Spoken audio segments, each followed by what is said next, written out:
Vamos falar a respeito sobre problemas de ereção em pacientes jovens.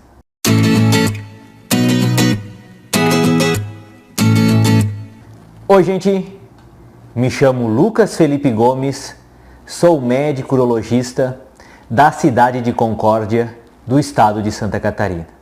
E nesse vídeo nós vamos comentar a respeito sobre problemas de ereção, principalmente em pacientes jovens. Quem são os pacientes caracterizados como jovens que sofrem esse problema? São os pacientes que possuem uma idade inferior a 40 anos de idade e são considerados pacientes saudáveis.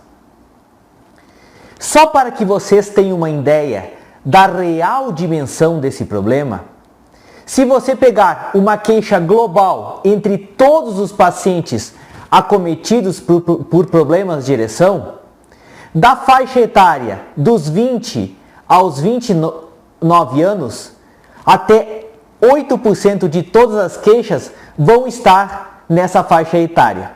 E dos 30 aos 39 anos, até 11% de todas as queixas de problemas de ereção estarão localizadas nesse intervalo de idade. Doutor, mas como pode que alguém tão jovem e até então considerado saudável tenha um problema relacionado à ereção? Deve ser problema relacionado a um problema emocional, algum problema de relacionamento que esse paciente deva estar passando. A mensagem que eu quero deixar nesse vídeo, que vai ser a mais importante de todas, é que esse tipo de constatação, realizado muitas vezes por profissionais da área da saúde, ele pode negligenciar certas ocorrências que podem ser tratadas desde o início, fazendo com que esse paciente previna eventos piores da sua saúde, eventos mais danosos da sua saúde no futuro. E a queixa de disfunção erétil pode ser a primeira queixa desse nosso paciente. Logo, se nós negligenciarmos esta queixa e esse acontecimento, nós estaremos perdendo uma oportunidade de ouro para fazermos com que esse nosso paciente mude certos aspectos dos seus hábitos de vida. Nós podemos, ao realizarmos essa constatação, fazermos com que esse nosso paciente cesse o tabagismo, por exemplo, tenha uma alimentação mais saudável, faça atividades físicas regularmente, que melhorarão sobremaneira a qualidade da sua ereção. Falando especificamente desse problema que está relacionado à ereção em pacientes jovens, nós dividimos essa ocorrência em 3 situações distintas. São os problemas relacionados a situações de problemas cardiovasculares e endócrinos, problemas emocionais e problemas de fundo psíquico.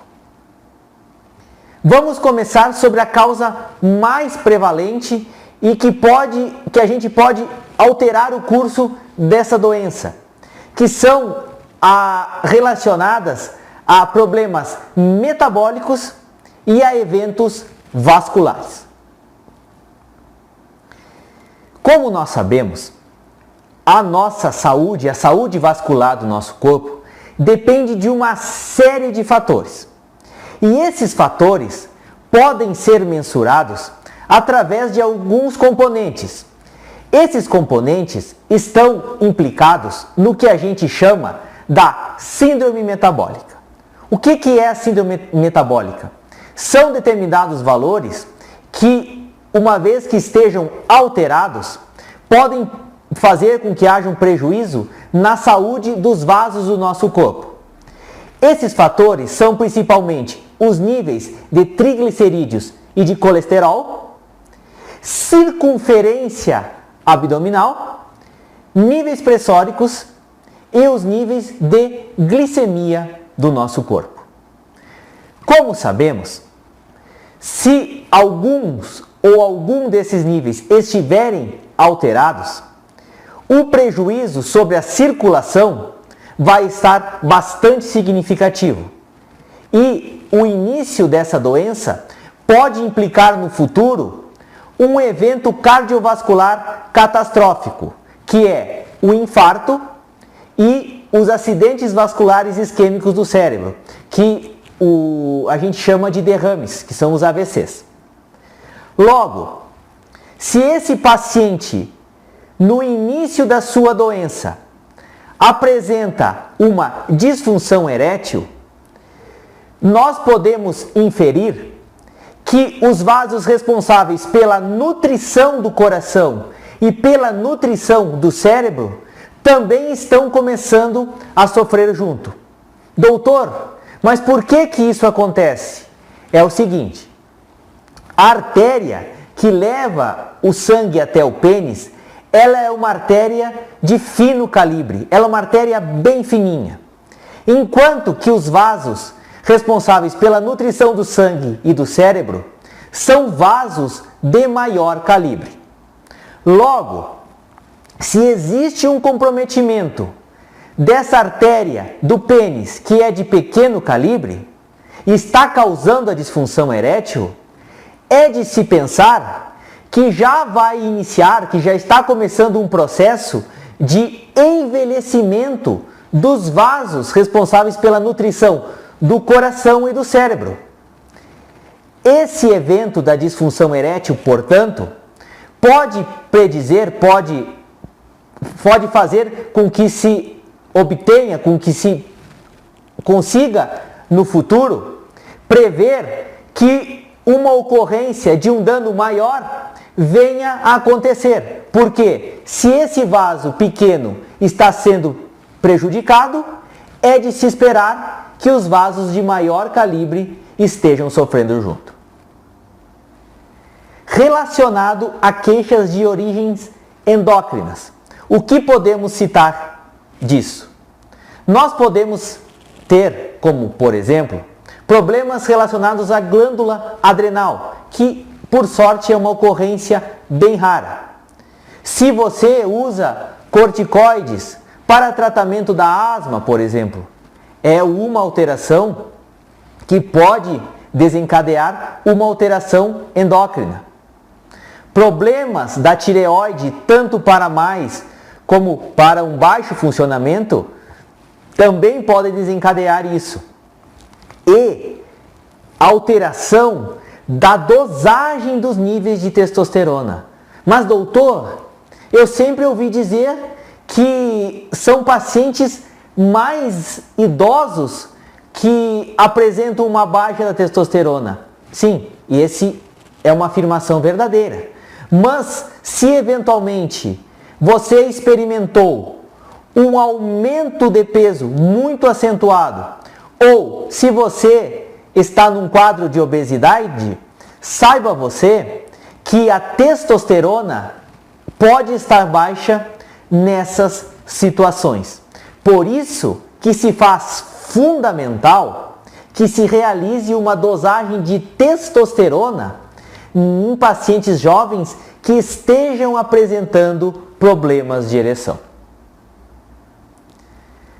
Na outra causa, nós vamos estabelecer os problemas de ordem psíquica e psiquiátrica. Quais são os dois principais problemas relacionados a isso? É a depressão e a ansiedade. A depressão é um componente muito significativo na perda do interesse sexual e na disfunção erétil em pacientes jovens. E já a ansiedade gera um círculo vicioso. É um distúrbio relacionado à uma preocupação excessiva com o desempenho sexual.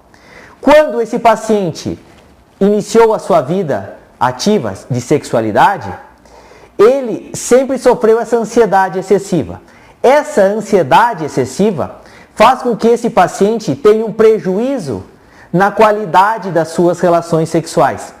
Esse prejuízo gera um ciclo vicioso que a cada vez que ele for ter uma nova relação sexual, ele fique mais e mais ansioso e não consiga obter uma ereção satisfatória. Essa ansiedade pode gerar, inclusive, a um distúrbio da autoimagem do paciente e uma conotação errada, como podemos citar até mesmo do tamanho do órgão sexual que esse paciente venha a apresentar. E relacionado a isso, que não tem uma menor importância, é o uso de medicamentos que essas ocorrências levam junto. Quais são esses medicamentos? São os benzodiazepínicos, os inibidores da recaptação seletiva da serotonina e os lítios, que são os estabilizantes do humor, usados principalmente nos distúrbios bipolares. E em terceiro lugar, que a gente comenta que é uma queixa relacionada a problemas de ereção em jovens, que são uma queixa de relacionamento, tá? Essa queixa de relacionamento, apesar de estar mais frequente em pacientes mais idosos, pelo tempo de convívio com as suas parceiras, muitas vezes se estabelece também em pacientes mais jovens. Se você não tem um bom relacionamento com a sua parceira, é de se esperar que a qualidade da sua ereção também não seja uma ereção satisfatória. E isso vai prejudicar sobremaneira o relacionamento desse casal. Tem estudos que demonstram, por exemplo, que casais que fazem uso de medicamentos para a ereção e fazem uma terapia cognitiva de casais, experimentam, por parte principalmente da mulher, uma melhora do orgasmo, da satisfação sexual, melhora em relação a dores pélvicas e na qualidade desse seu relacionamento. Para resumirmos esse nosso assunto, são 3 esferas que agem principalmente no prejuízo da disfunção erétil em pacientes jovens, que são os distúrbios de origens metabólicas e vasculares, endócrinas entra junto nesse caso, distúrbios psíquicos e psiquiátricos e distúrbios relacionados ao relacionamento do casal em si. Eu gostaria de agradecer a todos, inscrevam-se no meu canal do YouTube, Toque de Urologista, curtam e compartilhem esse vídeo, deem o seu joinha se essa informação for de relevância para vocês, deixem suas dúvidas, críticas, comentários, sugestões. Um forte abraço, fiquem com Deus e até o nosso próximo vídeo.